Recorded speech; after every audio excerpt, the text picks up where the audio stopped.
Shalom jemaat yang dikasih Tuhan. Puji nama Tuhan. Hari ini kita bertemu kembali. Kita memuji Tuhan. Mempersembahkan hati kita buat Tuhan. Tidak ada hal yang lain kita lakukan untuk membalas kebaikan Tuhan dalam hidup kita. Haleluya. Kita berdoa. Kami mengucap syukur Tuhan buat hari ini. Di dalam kehidupan kami sungguh pemeliharaan Tuhan sempurna di dalam kehidupan kami. Terima kasih untuk segala yang Kau kerjakan di dalam kehidupan kami.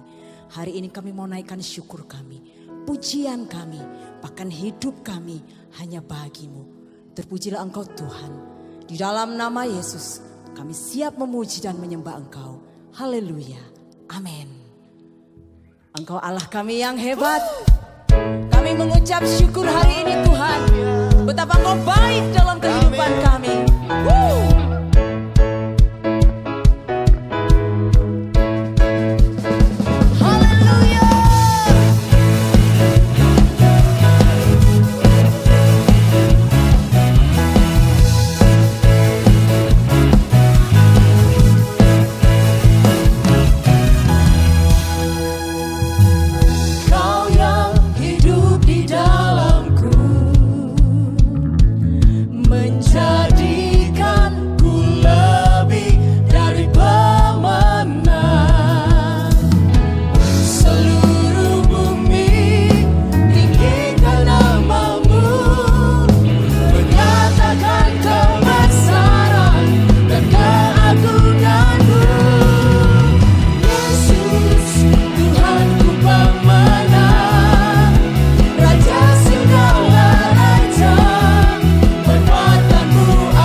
Kami lebih dari pemenang Tuhan.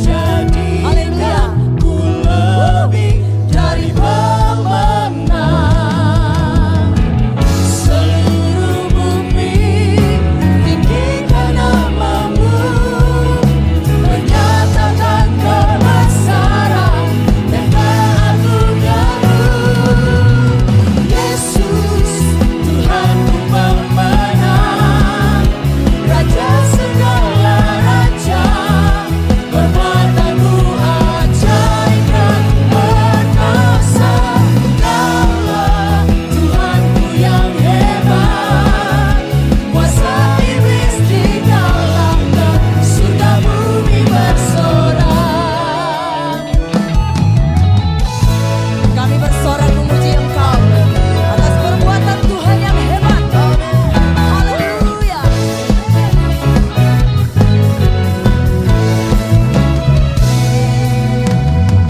Seluruh bumi tinggikan namamu, menyatakan kebesaran dan keagunganmu.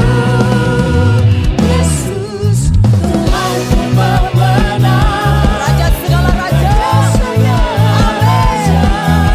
perbuatanmu ajaib dan perkasa. Kaulah Tuhanku yang hebat. Kuasa iblis dikalahkan, surga bumi bersorak. Kuasa iblis dikalahkan, surga bumi bersorak. Haleluya.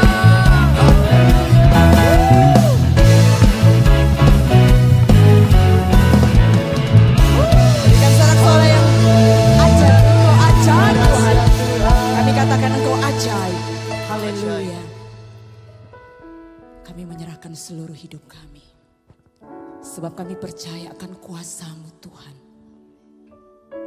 Hidup kami ada di dalam genggaman-Mu. Kami katakan Engkau Tuhan yang besar. Haleluya.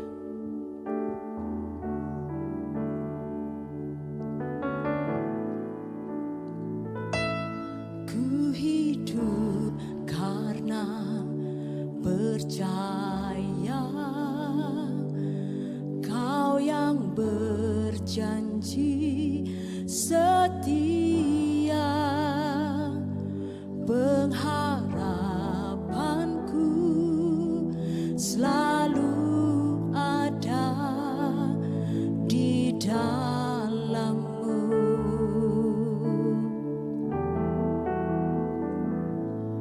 Ku tidak akan menyerah meski dalam kesesakan. Seluruh hidupku dalam genggaman-Mu.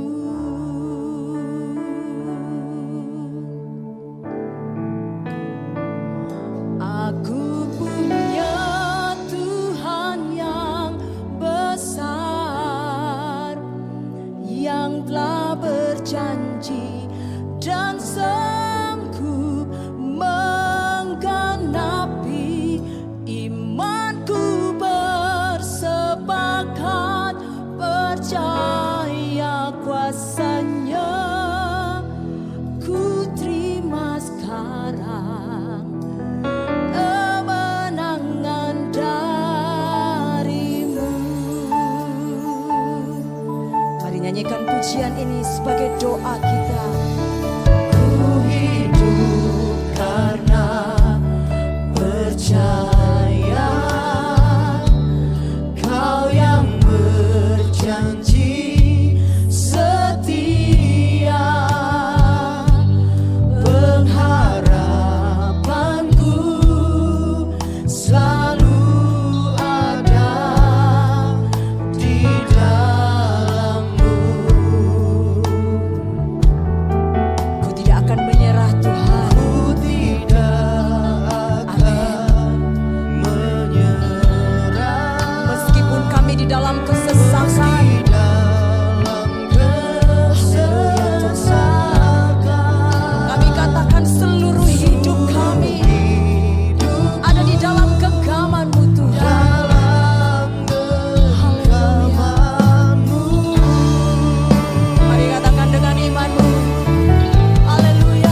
Segala puji hormat kami naikkan kepadamu. Sebab Engkau Yesus Tuhan yang hadir di tengah-tengah kami. Kami telah memuji meninggikan Engkau. Kami yakin dan percaya kuasa Roh Kudus-Mu berkarya di tempat ini, menjamah hati-hati kami, melembutkan hati-hati kami, agar hati kami menjadi tanah yang subur, yang siap menerima setiap kebenaran firman-Mu. Kami percaya firman-Mu, ya dan amin. Kami mau sambut firman-Mu hanya di dalam nama Tuhan Yesus Kristus. Yang percaya katakan, amin. Puji Tuhan, selamat pagi. Sidang jemaat yang dikasih Tuhan dimanapun juga berada. Nah, kami sedang online. Kami percaya dimanapun kalian berada, Tuhan hadir bersama dengan kita. Pada pagi hari ini saya ingin berbicara tentang kitab Ayub. Di mana kita tahu bahwa kitab Ayub itu adalah kitab yang tertua. Oleh sebab itu, berkat-berkat apa yang ingin saya sampaikan, kita mau baca Ayub pasal 1 ayat 1. Silakan. Ayub 1:1. Ada seorang laki-laki di tanah Uz bernama Ayub. Orang itu saleh dan jujur. Ia takut akan Allah dan menjauhi kejahatan. Puji Tuhan. Ini saya waktu siap firman Tuhan ini, saya bertanya-tanya sama Tuhan. Tuhan, ini Ayub takut akan Allah dan menjauhi kejahatan. Saya bilang, Tuhan kenapa harus ditulis menjauhi kejahatan? Orang kalau takut Tuhan itu kan pasti menjauhi kejahatan. Nah begitu kan? Saya tanya sama Tuhan, tiba-tiba waktu saya mau mandi, saya mau siap datang ke gereja. Tuhan jawab loh, saya kaget. Nah ini saya mau bagi berkat kepada jemaat yang mendengarkan firman Tuhan ini. Ini Ayub ini luar biasa. Orangnya saleh. Kalau sekarang mau cari orang saleh itu dihitung dengan jari. Dan jujur, apalagi yang jujur, susah banget didapat. Dia takut akan Allah dan menjauhi kejahatan. Ini yang saya mau bahas tentang kalau orang takut akan Tuhan, apakah sudah menjauhi kejahatan? Ternyata Tuhan jawab tidak. Kenapa? Nah saya kasih contoh. Ada suami istri. Ini suami takut akan Tuhan. Pokoknya semua oke. Tetapi dia mempunyai istri yang DKI. Saudara tahu DKI? Dibawa ketiak istri. Nah itu DKI. Nah itu suami kalau punya DKI begitu, itu pasti tunduk kepada istri kan. Nah karena dia tunduk kepada istri, apa yang istrinya ngomong itu dia ikut. Kau punya mama, kok kenapa begitu-begitu. Nah emosi kan. Biar bagaimana dia tegur mamanya apa. Dia lebih takut istrinya daripada mamanya. Padahal firman Tuhan bilang apa? Kita harus menghormati orang tua. Nah, di sini Tuhan buka sama saya. Orang takut Tuhan belum tentu menjauhi kejahatan. Dengar baik-baik. Makanya takut akan Tuhan ada satu hal, satu perkara. Menjauhi kejahatan itu ada lain hal. Oleh sebab itu hati-hati kita anak-anak Tuhan. Kadang-kadang kelihatan sungguh-sungguh takut akan Tuhan, tetapi loh kok keluar firman Tuhan, keluar dari rencananya Tuhan. Makanya firman Tuhan ini adalah ya dan amin.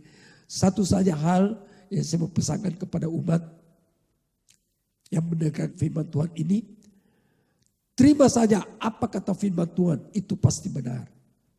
Kalau firman Tuhan bilang takut akan Allah dan menjauhi kejahatan, berarti ada dua hal. Saya dulu pikir kalau kita takut akan Tuhan pasti menjauhi kejahatan. Belum tentu. Ya, oke. Saya mau lanjut lagi. Saya mau bahas ayat demi ayat. Ayat pasal 1, ayat 6 dan 7. Pada suatu hari datanglah anak-anak Allah menghadap Tuhan, dan di antara mereka datanglah juga iblis. Maka bertanyalah Tuhan kepada iblis, "Dari mana engkau?" Lalu jawab iblis kepada Tuhan, "Dari perjalanan mengelilingi dan menjelajah bumi." Menjelajah bumi. Nah, di sini dikatakan pada suatu hari anak-anak Allah menghadap Tuhan dan di antaranya datanglah juga iblis. Menghadap Tuhan itu saya tahu di mana ini kira-kira. Pasti di surga kan? Dan Tuhan ada kan di surga.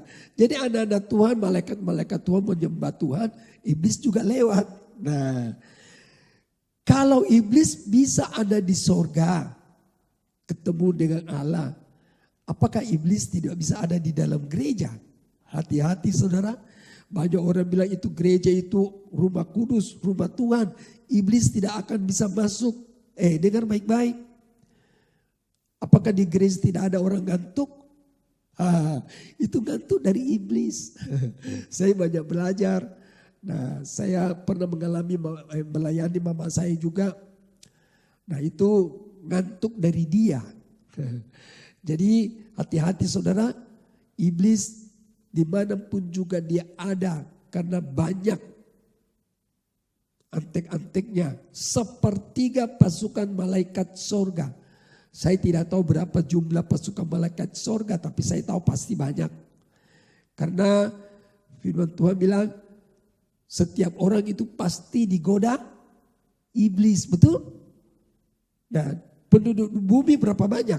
Saya tidak tahu. Itu miliaran.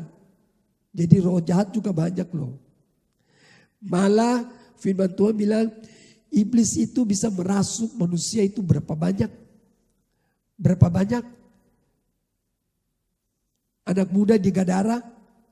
1 legion. 1 legion itu dia bisa masuk 2.000 babi. Jadi saya tidak tahu itu berapa banyak itu roh jahat. Jadi oleh sebab itu saudaraku yang dikasihi Tuhan, mari kita mau percaya itu firman Tuhan, dan firman Tuhan itu adalah ya dan amin. Nah, di sini dikatakan Tuhan tanya kepada iblis, "Dari mana engkau?" Jawab iblis, "Dari perjalanan mengelilingi dan menjelajah bumi." Saudara tahu mengelilingi dan menjelajahi bumi? Itu roh jahat itu kalau dia dari Palu ke Jakarta itu per 1000 detik.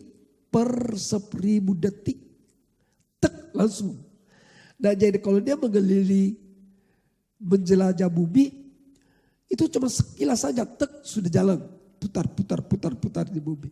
Makanya saudaraku hati-hati, kita ini diintai oleh iblis dan roh-roh jahat. Jadi hati-hati dimanapun kita berada, jangan bilang, "Oh, pendeta Freddy tidak lihat." Tapi Tuhan lihat, iblis juga lihat. Hati-hati saudara, jangan pakai pikiran sendiri. Mau melakukan kejahatan, orang tidak lihat. Tetapi Tuhan lihat. Apalagi iblis juga. Nah, jadi kita harus kembali firman Tuhan. Kita harus percaya bahwa firman Tuhan itu adalah ya dan amin. Saya mau lanjut lagi. Ayat 9. Lalu jawab iblis kepada Tuhan, "Apakah dengan tidak mendapat apa-apa Ayub takut akan Allah?" Ya, nah di ayat 8 Tuhan bertanya kepada iblis, "Apakah engkau tidak hambaku Ayub?" Oh, dia jujur, dia saleh, takut akan Tuhan, menjauhi kejahatan. Iblis bilang, "Oh iyalah, pastilah dia takut akan engkau karena engkau memberkati dia." Nah, coba ulang ayat 9. Lalu jawab iblis kepada Tuhan, "Apakah dengan tidak mendapat apa-apa Ayub takut akan Allah?" Nah, halo saudaraku yang dikasihi Tuhan, kita semua sudah diberkati oleh Tuhan. Hati-hati, nanti iblis menghadap Bapa, Tuhan, hambamu Andreas itu takut akan Tuhan karena kau pelihara dia, kau berkati dia. Coba kalau kau angkat dia. Mudah-mudahan jangan ya. Kalau saya lihat. Siap? Halo? Ini saatnya pandemi COVID-19. Semua terasa dampaknya. Gereja pun termasuk terdapat dampaknya. Bayangkan tidak ibadah saudara. Padahal itu kan pemasukannya gereja. Nah, makanya hamba Tuhan pendeta pun juga terkena dampaknya. Saya minggu lalu sudah bahas tentang justru kita mendapat dampak daripada COVID ini, kita harus menabur. Nah, makanya kita beda dengan anak-anak dunia. Nah, ini juga Tuhan suruh saya bawa tentang Ayub. Bagaimana kita diberkati, tiba-tiba Tuhan ambil. Nah, ayat 10 tolong dibaca. Bukankah engkau yang membuat pagar sekeliling dia dan rumahnya serta segala yang dimilikinya? Apa yang dikerjakannya telah kau berkati dan apa yang dimilikinya makin bertambah di negeri itu. Nah, iblis bilang iya kau berkati dia, makanya dia sungguh-sungguh dalam kau, dia takut akan kau. Terus saudara, ayat 11 sampai 12. Tetapi ulurkanlah tanganmu dan jamahlah segala yang dipunyainya. Ia pasti mengutuki engkau di hadapanmu. Dengar baik-baik. Kalau menurut saya, iblis kan yang rampas semua kan. Tetapi iblis bilang apa? Ayat 11, tetapi ulurkanlah tanganmu. Jadi iblis minta izin kepada Allah Bapa. Kalau tidak ada izin daripada Bapa, Ayub pasti tidak terjadi. Amin. Makanya semua yang terjadi itu, jangan semua kita ini salahkan Tuhan. Padahal Tuhan punya rencana kan dalam hidupnya Ayub. Dengan terjadinya ini, nanti saya mau bahas apa yang ada di dalam Ayub hatinya sebetulnya. Yes. Ayat 11, 12, tolong dibaca. 12. Maka firman Tuhan kepada iblis, nah segala yang dipunyainya ada dalam kuasamu. Hanya janganlah engkau mengulurkan tanganmu terhadap dirinya. Kemudian pergilah iblis di hadapan Tuhan. Wow, ini dahsyat sekali. Saudara, dengar baik-baik. Tuhan izinkan terhadap Ayub. Nah, tetapi saudaraku yang dikasihi Tuhan, marilah kita mengikuti jejak-jejak daripada Ayub. Apa yang Ayub lakukan? Ini dahsyat luar biasa. Kita mau baca di dalam ayat 21, ayat 1. Katanya, dengan telanjang aku keluar dari kandungan ibuku. Dengan telanjang juga aku akan kembali ke dalamnya. Tuhan yang memberi, Tuhan yang mengambil, terpujilah nama Tuhan. Ini dahsyat luar biasa saudara. Ini statement itu yang paling dahsyat. Saudara tahu Ayub bisa bilang, Tuhan yang memberi, Tuhan yang mengambil, terpujilah nama Tuhan. Kalau saudara tahu apa yang terjadi? Itu hartanya onta-onta semua dijara, kambing domba lembu semua dijara, dan anaknya 10 mati semua. Kita kalau anak mati satu saja meminta ampun meraun-raun kan. Tidak usah anak, harta habis saja semua kita sudah marah-marah sama Tuhan. Sudah maki-maki sama Tuhan. Betul? Nah ini Ayub ini dahsyat luar biasa. Makanya Tuhan berkati Ayub itu karena ada sesuatu di dalam Ayub itu yang Tuhan sedang. Apa itu? Ayub bilang, Tuhan yang memberi, Tuhan yang mengambil, terpujilah nama Tuhan. Saudara tahu, ada statement yang lebih hebat lagi. Ayub pasal 2 ayat 10. Tetapi jawab Ayub kepadanya, engkau berbicara seperti perempuan gila.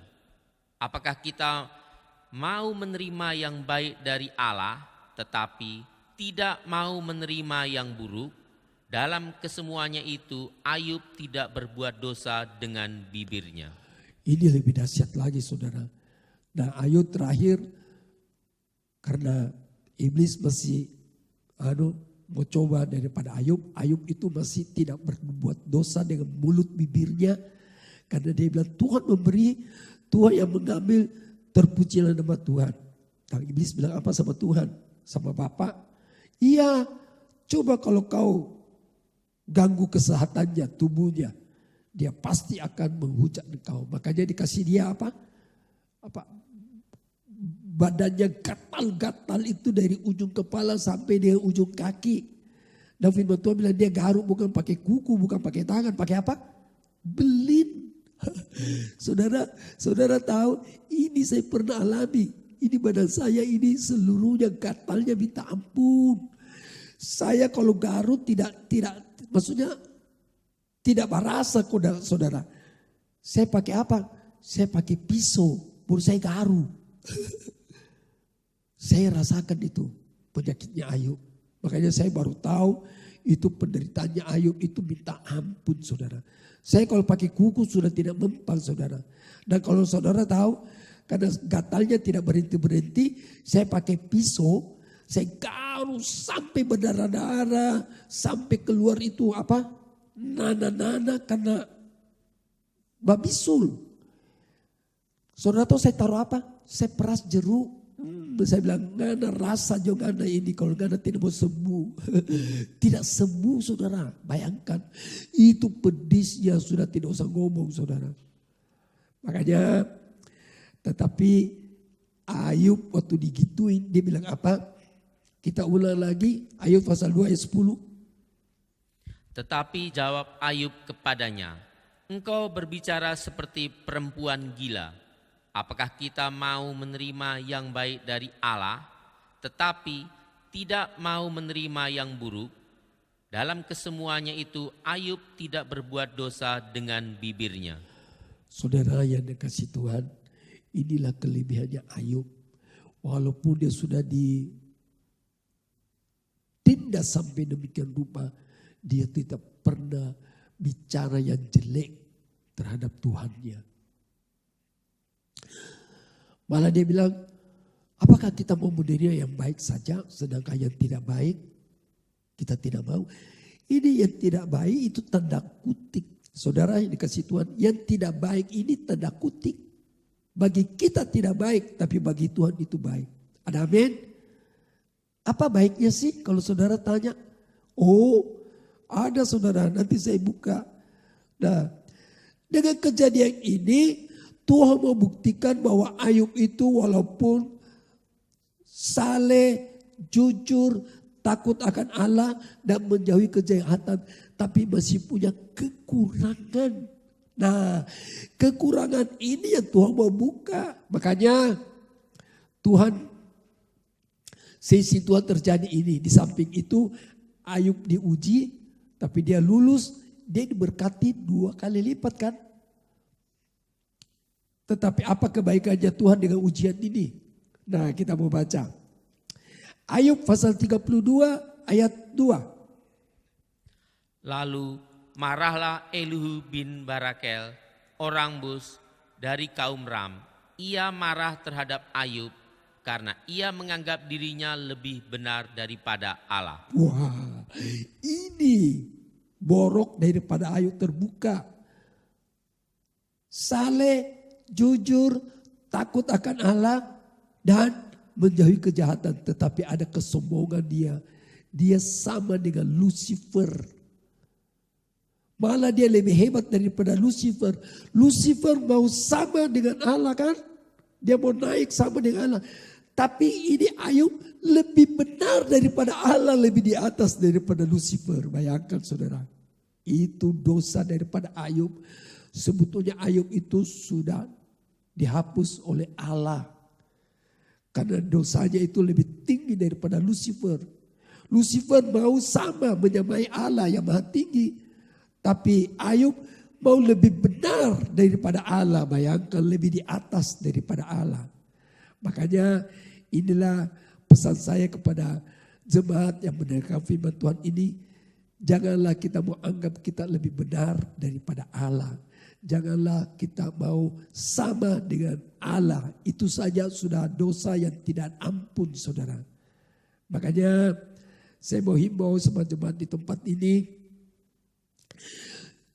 apapun yang terjadi dalam kehidupan kita, saudara dengar baik-baik, apapun yang terjadi dalam kehidupan kita itu atas seizin Tuhan, itu yang pertama. Kedua, Tuhan punya rencana yang indah di dalam hidup kita.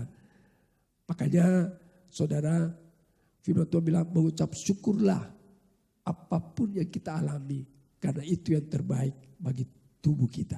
Saudara yang kasih Tuhan, saya mengucap syukur bahwa Tuhan itu baik. Tuhan itu apapun yang terjadi dalam kehidupan kita, tetap kita mengucap syukur. Saudara bisa bayangkan. Dan yang kedua, Ayub dibuka semua apa yang tidak berkenan di hadapan Tuhan. Yang terakhir, Ayub melalui pencobaan ini, ujian ini, dia mendapat berkat dahsyat luar biasa. Ayat yang paling terakhir, Ayub 42 ayat 5 sampai dengan 6. Hanya dari kata orang saja aku mendengar tentang engkau. Tapi sekarang mataku sendiri memandang engkau. Oleh sebab itu aku mencabut perkataanku dan dengan menyesal aku duduk dalam debu dan abu. Ya, saudara, apa yang terjadi dengan pencobaan ini baru Ayub lebih dekat daripada Allah. Bukan coba saleh, jujur, takut akan Allah dan menjauhi kejahatan. Malah Ayub bilang apa? Saya lebih mengenal. Hubungan intim, bukan lebih mengenal. Banyak orang mengenal Allah tapi tidak ada hubungan intim kepada Allah. Ayub bilang justru begini, saya ada hubungan intim dengan Allah. Ayub berkata,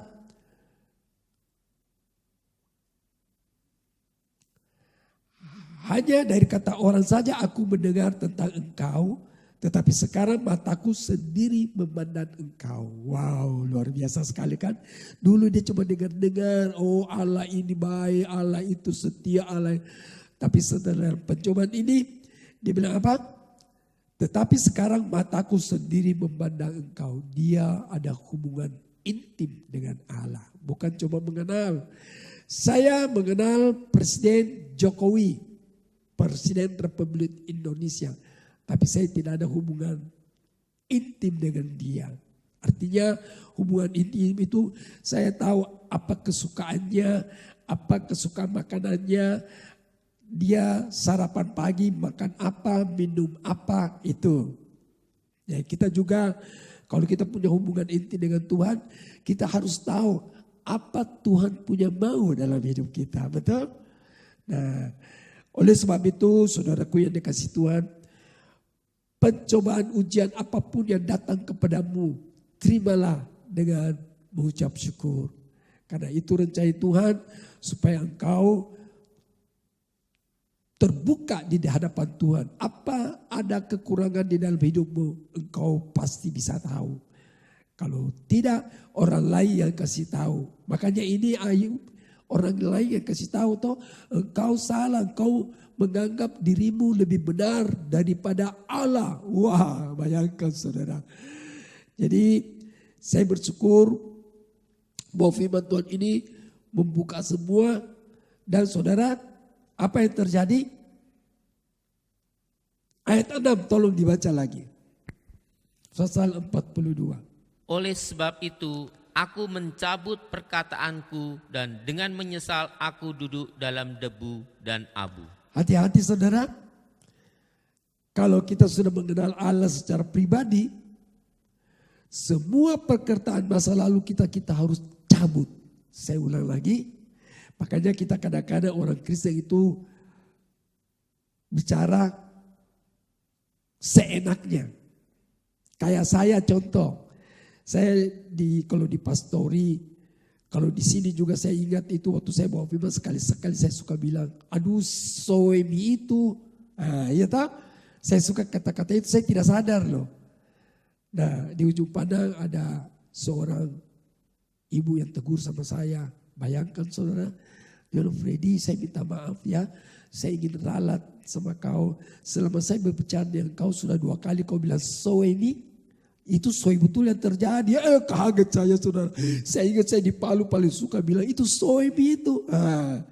Makanya kita punya perkataan ini kadang-kadang yang negatif kita sering ucapkan.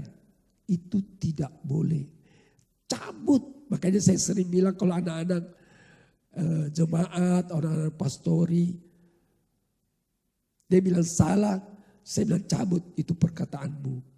Nah, misalnya contoh dulu ada seorang pekerja saya sudah berapa tahun tidak pernah pulang ke ujung pandang karena mau Natal sama orang tua kan. Dia bilang, aduh om saya rindu sekali Natal sama orang tua. Saya bilang cabut. Saya bilang kalau kau tidak cabut pasti suatu saat kau pulang ke ujung pandang. Dia tidak percaya, dia ngomong-ngomong terus saya ternyata pulang ke ujung pandang. Sekarang Natal terus di ujung pandang. Nah itu. Kita tidak sadar. Kita ngomong yang negatif tapi sebetulnya kita itu cuma main-main. Hati-hati saudara dengan perkataan. Makanya mulai hari ini kalau saudara dengar firman Tuhan ini, cabut perkataan-perkataan negatif. Saya pernah dengar saudara, ada jemaat Petra loh. Oh, dia kalau di rumah itu apa? Nama-nama binatang di kebun binatang ada semua. Saya bilang, hati-hati saudara. Cabut. Jangan perkataan negatif. Apalagi suami istri sering-sering. Kita cerai saja. Hati-hati saudara. Ngomong cerai itu saudara gak biasa. Tapi iblis pegang loh. Satu saat pasti jadi cerai. Ada amin? Makanya hati-hati dengan perkataan kita. Kita harus cabut minta ampun di hadapan Tuhan. Supaya iblis tidak ada tempat untuk dia berpijak. Perkataan kita bisa dia pegang untuk tempat dia berpijak. Dan itu nanti dia nyatakan kuasanya pasti terjadi. Makanya saudaraku yang dikasih Tuhan. Saya dapat banyak berkat dari Tuhan. Termasuk firman Tuhan ini saya siapkan, saya juga dapat berkat. Jangan kita sembarang ngomong. Halo. Nah, terakhir. Apa yang terjadi? Saudara baca pasal 42. Tuhan bilang, Ayub diberkati 2 kali lipat. Ternyata saya baca pasal 1, kambing dombanya kan 500. Di dalam ayat yang terakhir 42, 1000 2 kali lipat. Amin. Haleluya. Mau diberkati 2 kali lipat? Amin. Saya yakin kita semua mau diberkati, termasuk saya hamba Tuhan. Ya, saya undang pemain musik, sound leader, singers. Kita menyembah Tuhan. Saya merasakan hadirat Tuhan di tengah-tengah kita.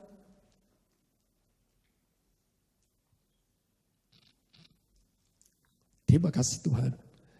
Engkau dahsyat luar biasa. Mari kita sembah Dia. Buka hatimu. Kira papa sih kiranya apa sih. Saya mau sampaikan minggu depan ada percobaan suci. Jangan lupa di rumah siapkan juga roti dan anggur.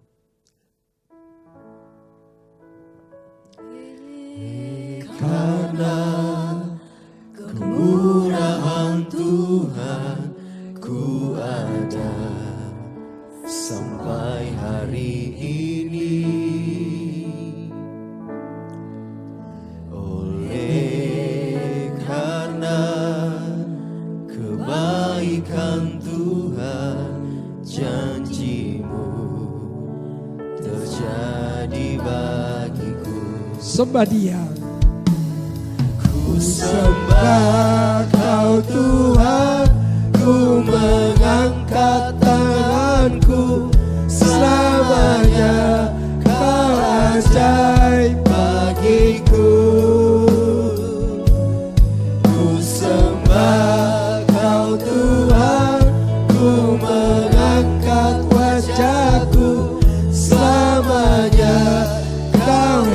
hebat bagiku. Ku sembah Kau Tuhan, ku mengangkat tanganku. Selamanya Kau ajaib bagiku. Ku sembah Kau Tuhan, ku mengangkat wajahku. Selamanya Kau hebat bagiku. Thank you Lord.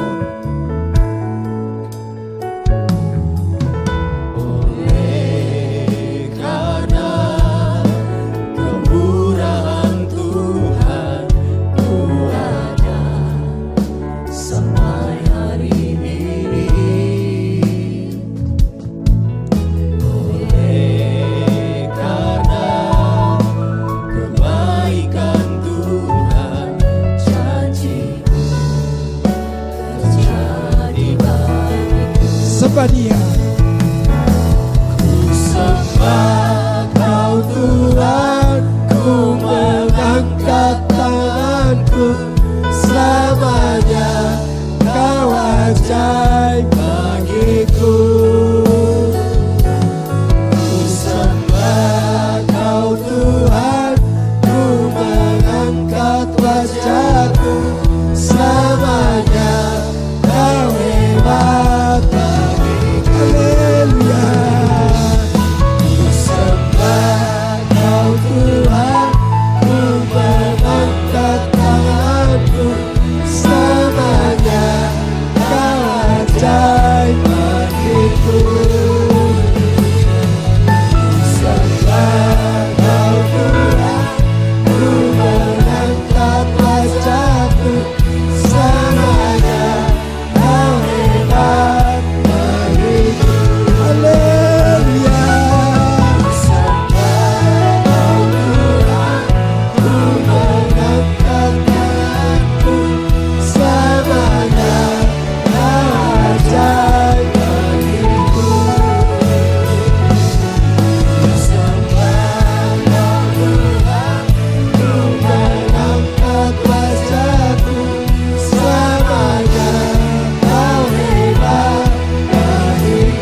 Terima kasih Tuhan Yesus. Kami mengucap syukur kepadamu sebab firman-Mu itu ya dan amin. Kami percaya Tuhan, apapun yang terjadi dari kehidupan umat-Mu di tempat ini, itu yang terbaik dan merupakan ujian iman bagi kami Tuhan. Oleh sebab itu, pada pagi menjelang siang hari kami tetap berkata bahwa Engkau baik. Bahwasanya kasih setiamu sampai selama-lamanya. Dan kami percaya tidak akan menggoyahkan iman kami. Apapun yang terjadi. Tapi kami percaya COVID-19 sudah dikalahkan di kota Palu ini. Bahkan sampai Sabang sampai Merauke. Sebab kami sungguh-sungguh percaya kuasa-Mu lebih besar daripada roh-roh jahat yang ada di udara ini. Termasuk Lucifer sekalipun juga, dia sudah dikalahkan.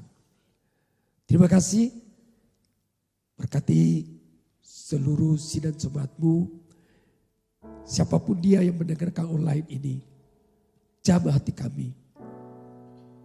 Tanamkan firman-Mu dalam hati kami. Agar dalam kehidupan sehari-hari kami mempraktikkan firman-Mu. Sehingga firman-Mu ini hidup mengalir tiap hari. Beri kami kehausan, kerinduan akan firman-Mu. Terima kasih.